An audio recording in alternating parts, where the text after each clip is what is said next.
What's up, Barnhill family, and welcome back to your home for all things combat sports. Yo. So, Nick, we got a big co-main event coming up at UFC 294 in Abu Dhabi.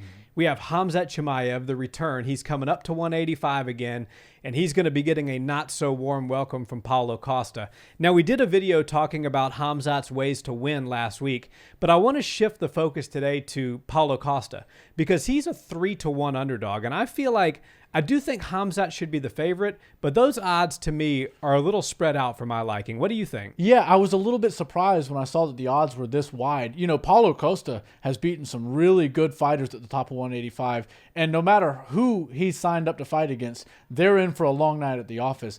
And I believe Khamzat Chimaev is the fastest rising star that the UFC has on their roster right now, but I mean, when you're jumping up to the very top of 185, you're jumping into some deep waters. And Paulo Costa is a different body type than Khamzat Chimaev has ever faced. You know, I'm dating back to his UFC career, but even before that, when he was fighting on the regional scene and making his way to the UFC, I have to assume that he wasn't fighting anybody near the size or strength level of Paulo Costa. And I think Paulo Costa actually has a lot of ways to win this fight. You know, we kind of understand now at this point in Khamzat's career what he's going to do to win a fight. He's going to put pressure on you. He's going to try to get to your back, and he's going to try to choke you out or you know, put you to sleep in some fashion.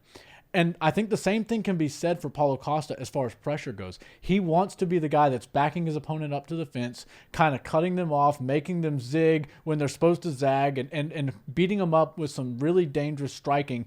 And I believe Paulo Costa actually has some of the more underrated striking at the top of 185.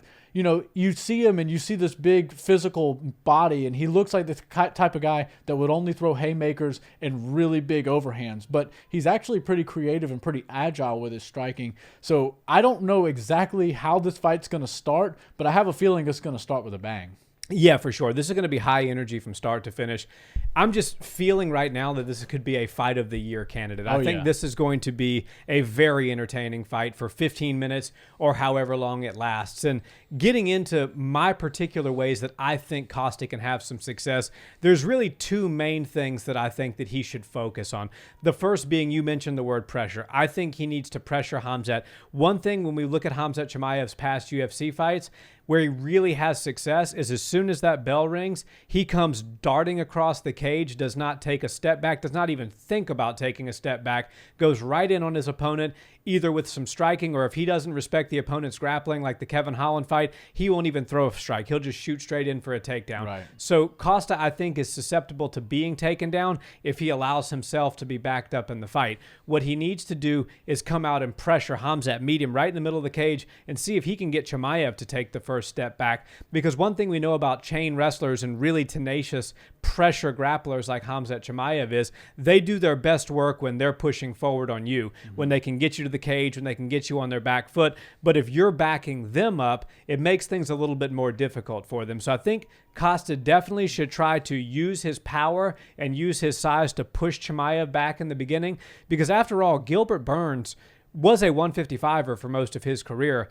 and he put Khamzat on his knees a couple of times in that fight. So Costa can certainly do the same, especially seeing as Costa, for all intents and purposes, is basically a light heavyweight. Right. You know, you're talking about a massive size difference between Gilbert Burns and Paulo Costa, and I think Costa should make Chimaev feel that size and strength difference right from the beginning. The other thing I think that Costa really needs to focus on is his body work. He's got some really underrated striking, as you said, but I'll say super underrated body shots. He throws some digging and absolutely devastating uppercuts, hooks to the body. He's really good at kind of getting in on you, cutting the angle, and then boom, unloading with mega body shots. And he's great with his knees as well. So I think he needs to kind of weigh on Chimaev's neck a little bit, throw some knees. The more he can tear up the body, even body kicks, the more he can do damage to Chimaev's body, the more gassed Chimaev is going to be, and the harder it's going to be for him to just string together those 2, 3, 4 shots in a row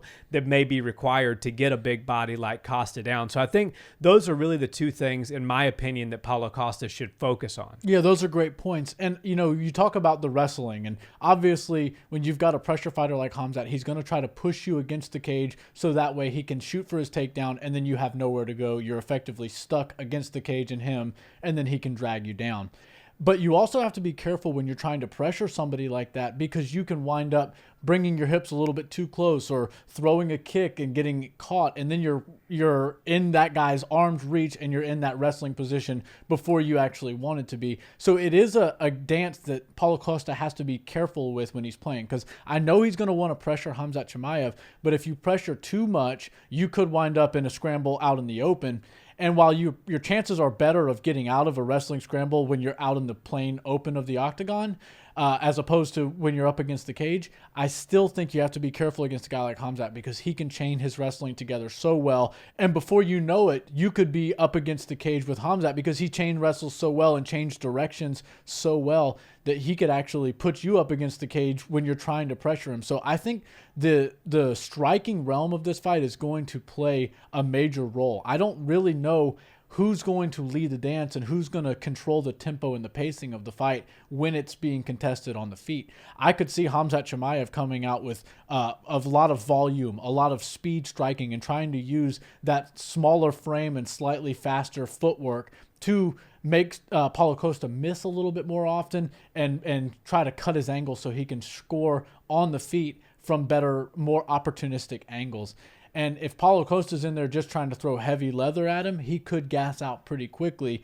And when Khamzat Chimaev's able to, use that footwork and use his dynamic striking, he's able to find some pretty good angles that set up his wrestling quite well. So I don't really know how Paulo Costa is going to go about attacking Khamzat Chimaev when it comes to standing up. But if he goes in there with the sole purpose of trying to take Khamzat's head off, I think he's going to wind up a little bit out of placement and out of balance, and that could lead to him getting taken down. That's why I feel like he needs to really focus on how he pressures and when he pressures Khamzat Chimaev against the cage.